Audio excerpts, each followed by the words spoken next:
Hello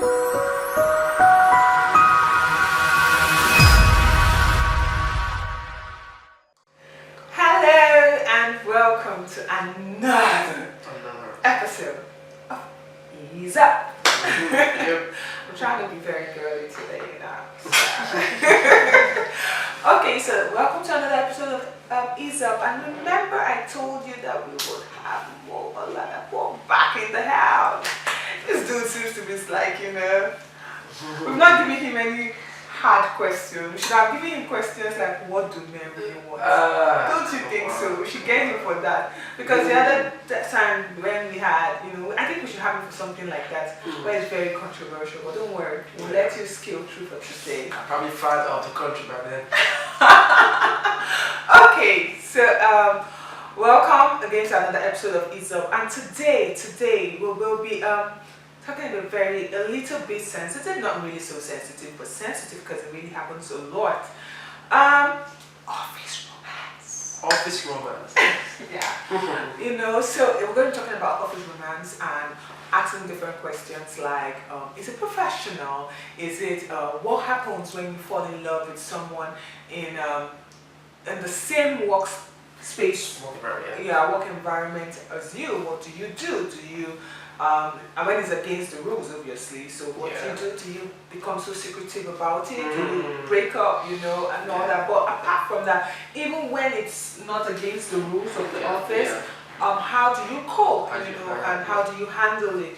So, normally I'm just always on my own pee, but today we're going to ask Michael what he has to say about it. So, Michael, let's hear you talk today. Tell us. Alright. Office romance is the topic we're talking about. Something that happens very often in the corporate space, in the office space. Some organizations frown at it, and some have not too very stringent rules about it. But number one, is it professional? One, it is unprofessional. Very unprofessional. Because the saying, you can't mix business with pleasure. You can't make business pleasure in that office. So the reason why it's not professional is because usually when there is the introduction of emotions when it comes to business and making decisions and judgment, it could hamper judgment, especially when these people are holding sensitive offices.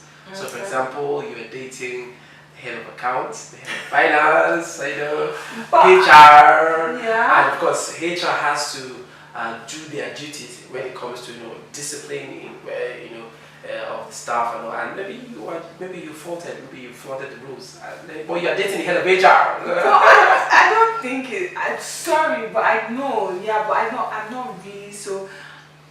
I don't think it's always that way. Well, because 50-50. Because I'm sure the person, I'm sure if you're dating someone in an office space and let's say like, yes, you said head of accounts and just one of the staffs or something and you're head of accounts, I'm sure you would, because of the fact that he's head of accounts, I have to be really, except I do not love him enough, then I have to be so careful not to get him into trouble about, his own job. Yeah. So that's what I'm saying, like, it's a little when those people are right-thinking people, but sometimes when the love gets into your head, there are certain things you want to permit just for the sake of your love and the office, which could, of course, affect. And I think I was listening, two of you are just not ready to work yet. I think you're two unserious people. I don't understand, like seriously, because even if I was dating someone outside the office, I'm happy about the fact that my partner has a job. So even from outside, I would not want to jeopardize what it is that he has. So what's the difference if he's working in the same office? One of the things you also have to consider is when you are dating someone in the office, if that person's job or responsibility demands that they have to confront you on certain issues, official issues. Okay, true. Then emotions start playing out. What's true on that? I didn't happen to know, but I think I. Yes, so suppose the person is your superior and you are supposed to give him a file or a certain document, and it comes into your department and you are with your other colleagues, and he can ask you nicely if he has asked the other person very, bossly. So he has to ask you bossly too, and you can't, so you can't, be upset. That's true. So that's where, because I think it happened to me too. I think I was actually dating someone in that kind of space. Yeah, it was fun because we could actually do work together, we think alike, we do all that stuff together. But yes, like you said, when you have to be really, really serious, and one person is the boss, one person is the subordinator and all that, it became such a big issue because you never know when emotions are playing in and how serious, because it was a big problem. But then again, I want to understand what if you really fall in love with someone and the person is the same works with, how do you manage it? How do you manage it? Yes, that's a very good question. Well, you cannot erase the fact that erase the possibility of being attracted to somebody in the same work environment. It happens. There are people who have been so mature in managing it. Some outrightly cut off from that sort of relationship. But if it does happen, what can you do? If you are in an organization that have strict policies against that, what you're expected to do is to, if it's that serious, you want to marry the person, you have to go and tell the head of HR. You have to go and tell the HR. No, but even before it gets to that point. Before it gets to that point. Yeah, of marriage and all that. Yeah, yes, we're ready to marry. How do we manage? How do you manage it? Well, because if you are two mature people and you know that it is the policy of the organization, well, I think at first it's something that you should not flaunt around the office, because there are people who are just so careless. Everybody can tell you as today's world that every relationship is online. Yeah, it's online. So Toby should early enough talk about how you're going to just minimize the publicity around relationship. Don't let the people in the office know if you're going to meet outside after work, and then as you progress, decide how you want to carry on. The best thing is for you to inform the head of HR, but before then, ensure that you minimize all the PDAs. Public display of affection. Yeah. He comes to your office and before you leave, he cuts you the eye and blows the kiss. And come on, True. because apart from the fact that it's not allowed in the office, you might just be raising another, jealous person, so she thinks she's the only one that can get him, and then you just have office fights over a guy or a lady, and it just become messy, and people just be finding a way to hurt you and make sure that you don't do your job well. I know some people, they just want to try that forbidden this thing. We are not supposed to. Can we just steal that kiss? Yeah, can we just go behind that door? Or go into the toilet and just. That needs to be. So I think for people who can go on with office romance, you have to be really, really mature about it. Very mature. There are people until they get married. You will never know that you guys were actually in the same. Yeah, you have to keep it under lock and key and be professional about it. I think basically if guys have heard.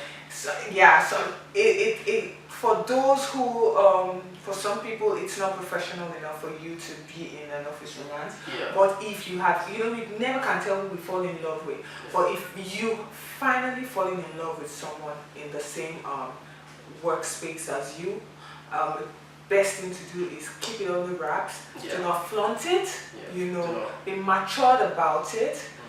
Office is for office work. And do not allow it to affect your judgments. If you are working, let your partner know that when it comes to work, they cannot take side. They have to be accountable to that organization. So when it comes to doing favors, let the partner know that hey, when it's office, it's office. It's office. When you're outside, So when we're in the office, we relate as work colleagues, and then when we step out that door after 5 or after 6 or after 7, then we're back to being lovers. So please be matured about it. Do not create unnecessary drama. I like unnecessary drama. Around your relationship. be matured about it. So I'm sure you learned something. So we're not stopping you. It's our opinion though. It's our opinion. Yeah. We're not stopping you from having your office romance. But if you know you cannot be professional about it, think about it. Think about maybe, telling the dude, peace out. Or if you're going to be professional about it, you actually talk about it early enough to know that, see, this is where we draw the line. This can happen and this can happen. I actually understand because I actually tried it, and yes, it was so hard to be able to differentiate the two.